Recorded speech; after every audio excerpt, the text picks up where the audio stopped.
Mr. Watson per il gruppo dell'ALDE per 3 minuti.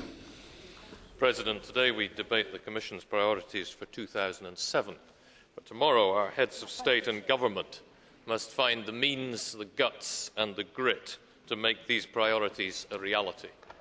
We have before us a blueprint for the future, with its emphasis on knowledge, enterprise, jobs and energy. The 2007 annual policy strategy succeeds in putting flesh on the bones of the Hampton Court proposals. Proposals which could help make Europe the most dynamic and competitive economy in the world if Member States would only move beyond the platitudes dished up at the annual Lisbon Spring Council.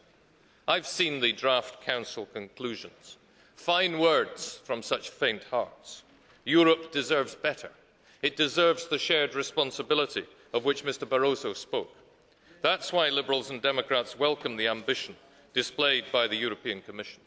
This paper promises what previous APSs manifestly failed to provide: practical proposals for European renewal. By creating legal migration channels, a common European asylum system and their corollary, better border management, to provide the workers and security that Europe needs. By fast-tracking a European energy policy, completing the internal market for energy and gas, investing in clean coal technologies, and balancing flexibility and social protection with the demands of markets to boost growth and competitiveness. There is one thing the Commission has not learned. It puts the use of resources and environmental protection under the heading of solidarity. It should put them under the heading of prosperity, because until we learn that the environment and green growth is part of prosperity rather than solidarity, we will not have the correct perspective on such matters. Add to these the enlargement of the Eurozone, the welcoming of Bulgaria and Romania, and 2007 could be a seminal year for Europe, particularly if we get the constitutional process back on track.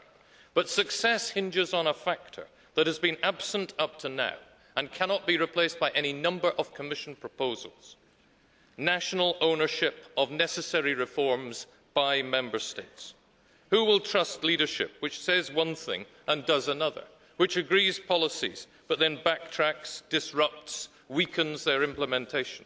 I refer not only to attacks on the services or takeover directives from economic protectionists. I'm talking about a more general myopia that prevents Member States from seeing the bigger picture, the myopia which prompted the Council to throw out proposals to name and shame poorly performing countries and refuse adequate funding for Europe's priority areas.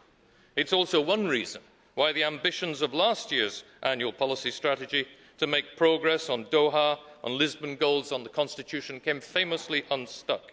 So that is the challenge facing Europe's leaders when they convene for tomorrow's Spring Council. Europe needs them to construct a coalition of the coherent.